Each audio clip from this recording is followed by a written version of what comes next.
నేను నందికొట్కూరు నియోజకవర్గ అభ్యర్థిగా పోటీలో ఉన్నాను. దయచేసి నందికొట్కూరు నియోజకవర్గ ప్రజలందరూ నాకు ఓటు వేసి గెలిపిస్తారని, సిద్ధార్థరెడ్డి గారి నాయకత్వంలో మేము గెలిచిన తర్వాత ఈ యొక్క నియోజకవర్గానికి అభివృద్ధికి మేము పాటుపడతామని చెప్పేసి జగనన్నను ముఖ్యమంత్రిని చేయాలి. జగనన్న ముఖ్యమంత్రి అయితే మన యొక్క పనులన్నీ మన యొక్క ఎక్కడ వేసినవి గొంగళి అక్కడే ఉంది. అటువంటివన్నీ మనం సాధ్యం చేసుకుందాము. మనము మంచిగా అందరము సుభిక్షంగా ఉండాలని చెప్పేసి, అందరి ముఖాలలో చిరునవ్వు చూడాలని చెప్పేసి జగనన్న గారి ఆశయము. ఆ ఆశయాన్ని నేను సిద్ధార్థరెడ్డి గారి ఆధ్వర్యంలో అన్నీ సక్రమంగా జరుగుతాయని చెప్పేసి మీ అందరికీ వినవించుకుంటూ మీరందరూ ఫ్యాను గుర్తుకు ఓటు వేయాలని నందికొట్కూరు నియోజకవర్గ ప్రజలందరినీ నేను కోరుతున్నాను. ఏ గ్రామంలో చూసినా కూడా జనాలు అపూర్వమైన స్వాగతాలు పలుకుతూ బ్రహ్మరథం పడుతున్నారు. దానికి గల ముఖ్య కారణం ఏమంటే ఈరోజు చంద్రబాబు నాయుడు పైన, తెలుగుదేశం పార్టీ పైన ఉన్నటువంటి వ్యతిరేకత. ఎందుకు చంద్రబాబు నాయుడు పైన వ్యతిరేకత ఉంది అంటే, చంద్రబాబు నాయుడు రాష్ట్ర ప్రజలను కేవలం ఒక ఓటర్లుగా చూస్తున్నాడే తప్ప వాళ్ళ సంక్షేమం అనేది ఈ చంద్రబాబు నాయుడు గాలికి వదిలేసినాడు. రాష్ట్రంలో ఒక నియంత పాలన అనేది సాగుతుంది ఈరోజు.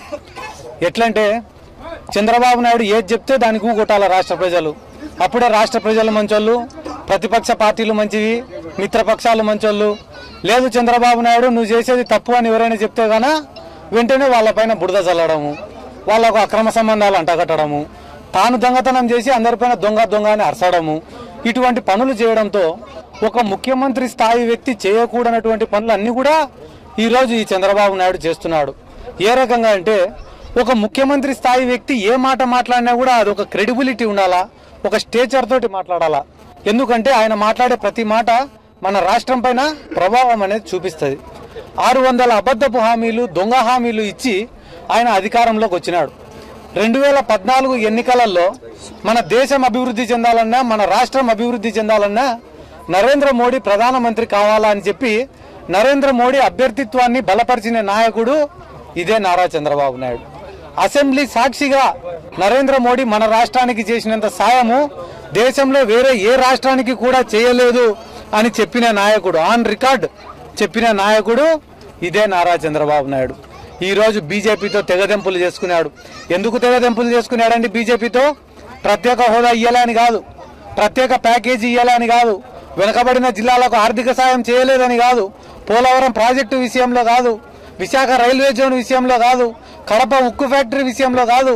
దేనికోసం? కేవలం 175 స్థానాలున్న ఆంధ్ర రాష్ట్రాన్ని 225 స్థానాలకు పెంచలేదనే ఒకే ఒక్క కారణంగా మన రాష్ట్రంలో నరేంద్ర మోడీని ఇంకా ఉండనీయకూడదు, నరేంద్ర మోడీని ఒక బూచి అని చూపించి ఈరోజు రాష్ట్రంలో మళ్ళీ ఒకసారి ఓట్లు అడగాల అనే ప్లాన్లో ఉన్నాడు ఇదే నారా చంద్రబాబు నాయుడు. 2014లో సోనియా గాంధీని బూచి అని చూపించి ఓట్లు అడిగినాడు. ఈ రోజు నరేంద్ర మోడీని బూచి అని చూపించి ఓట్లు అడగాలన్నాడు ఇదే నారా చంద్రబాబు నాయుడు. ఎలక్షన్లలో రేపు ఓట్లు అడగడానికి ఏ కారణము చెప్పుకోలేడు జనాలకు పోయి. రైతులకు కానీ, విద్యార్థులకు కానీ, కూలీలకు కానీ, మహిళలకు కానీ, ఉద్యోగస్తులకు కానీ, వ్యాపారస్తులకు కానీ ఎవరికి కూడా న్యాయం చేసింది లేదు.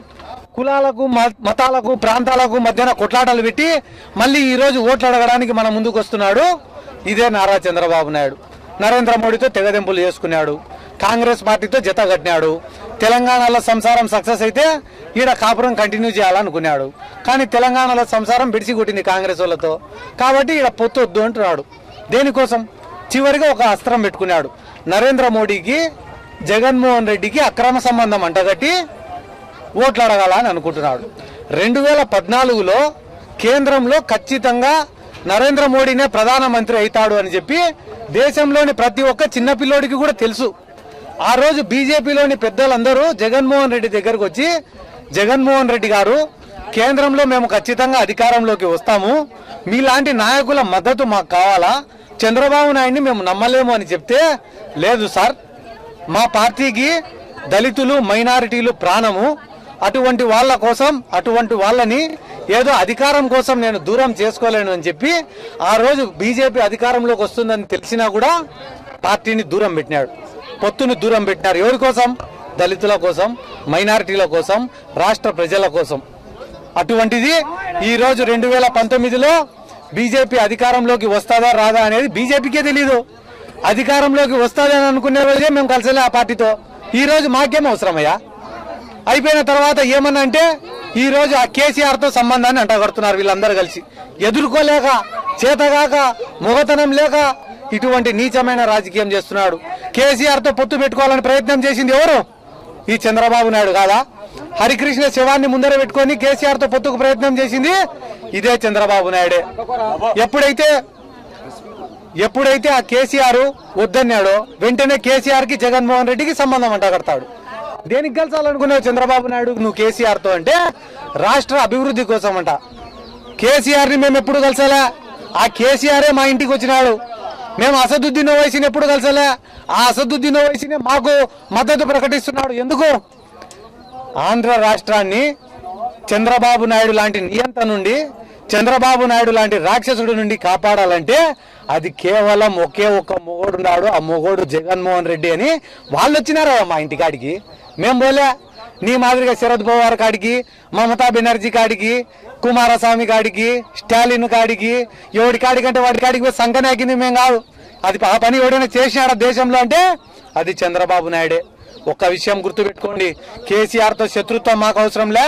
కేసీఆర్ని పక్కన పెట్టుకొని సంఘంలో ఎక్కించుకొని ఆటాడాల్సిన కర్మ మాకు పట్టలే. రేపు ఆంధ్ర ప్రజల అభివృద్ధి కోసం, ఆంధ్ర రాష్ట్ర ప్రయోజనాల కోసం ఎవడు కలిసి ముందుకొచ్చినా వాళ్ళు ముందుకొస్తే కలుపుకొని పోతాం తప్ప మేము ఒకటి గుమ్మం దొక్కాల్సిన అవసరము, కర్మ మాకు లేదు. గత 9 సంవత్సరాలుగా ఈ పార్టీ నడుస్తుండేది కేవలం ఒకే ఒక్క బ్రాండ్, అది డాక్టర్ వైఎస్ రాజశేఖర్ రెడ్డి గారి బ్రాండ్ పైన. రేపు మేము గెలిచబోయేది కూడా అదే బ్రాండ్ పైనే. కాబట్టి జనాలకందరికీ నేను విజ్ఞప్తి చేసేది ఒకటే, చంద్రబాబు నాయుడు చెప్పే మోసమాటలు, అబద్ధపు వాగ్దానాలను నమ్మి పొరపాటున కూడా ఎవరు మోసపోవద్దండి. ఇంకొకసారి చంద్రబాబు నాయుడు ఆడే ఆటలకు ఎవడైనా మోసపోతే మన రాష్ట్రాన్ని సంతలో అమ్మేసాడి చంద్రబాబు నాయుడు అని తెలియజేసుకుంటూ సెలవు తీసుకుంటున్నాను. Thank you.